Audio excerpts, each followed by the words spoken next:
ঈদের পরের দিনটা নাকি মেয়েদের জন্য খুশির দিন।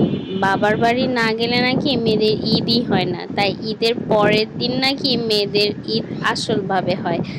তো আজকের ভিডিওটা থাকছে বাবার বাড়ির ব্লগ নিয়ে। হ্যালো এভরিওয়ান, আসসালামু আলাইকুম। এটা ছিল ঈদের দ্বিতীয় দিনের ভিডিও। তো ঈদ করা শেষ, বাবার বাড়ি না গেলে কি হবে নাকি। ঈদের দ্বিতীয় দিন যাচ্ছি আমরা বাবার বাড়িতে। ওই যে তাকান আপনারা, আপনারা কই যান? মায়ের বাসা। আপনারা কই যান? নানু আচ্ছা, আমার শ্বশুর বাড়ি।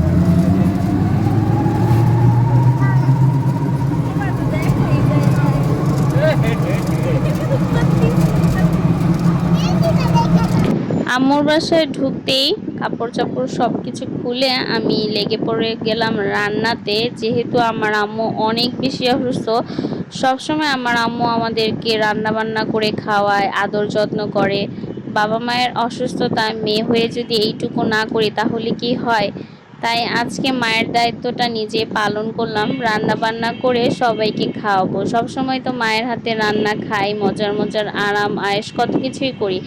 কিন্তু আমার আম্মু অনেক বেশি অসুস্থ থাকার কারণে সে হাঁটাচলা করতে পারছিল না।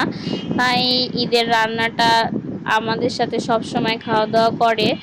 আর ঈদের দিন যেহেতু তারা রান্না বান্না করেনি, তাদের দুই মেয়ে আসবে বলে, তাই চিন্তা করলাম যে আমি রান্না বান্নাটা করি। যেহেতু আম্মু অনেক বেশি অসুস্থ, তাই লেগে পড়েছি রান্না বান্না করায়। তো একদম সিম্পল রান্না বান্নাই করলাম, পোলাও রান্না করলাম, ডিমের কোরমা করেছি, গরুর গোস্ত করেছি, মুরগির রেজালা করেছিলাম। আর এই যে আমার পোলাওটাও রান্না অলমোস্ট শেষ, অনেক বেশি সুন্দর হয়েছিল।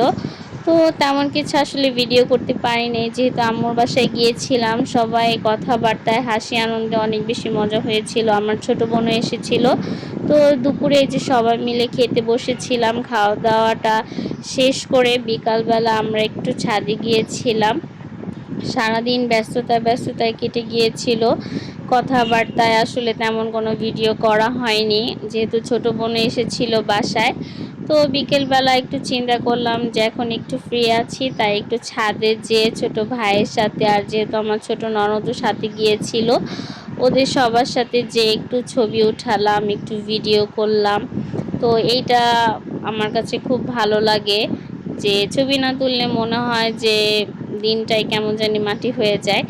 আর যেহেতু আমি একটু ব্লগ করি, তাই সবার সাথে একটু ভিডিও রাখার চেষ্টা করি। তো নিচে নেমে দেখি আমার হাজব্যান্ড তার শ্বশুরবাড়ি এসে খুব রিল্যাক্স করছে, সে তো ঘুমিয়েই দিন পার করে দিল। তো সন্ধ্যার দিকে আম্মু আসলে আমাদের টুকটাক নাস্তা পানি দিয়েছিল, মিষ্টি, তরমুজ, সেমাই। এখানে সবাই মিলে সন্ধ্যার নাস্তাটা করছিল। এই যে আমার ছোট ভাগ্নি, ছোট বোনের মেয়েটা। তো এই যে আমার আব্বু, সবাই মিলে এখানে নাস্তার আয়োজন করেছিল, এখানে নাস্তা করছিল সবাই মিলে।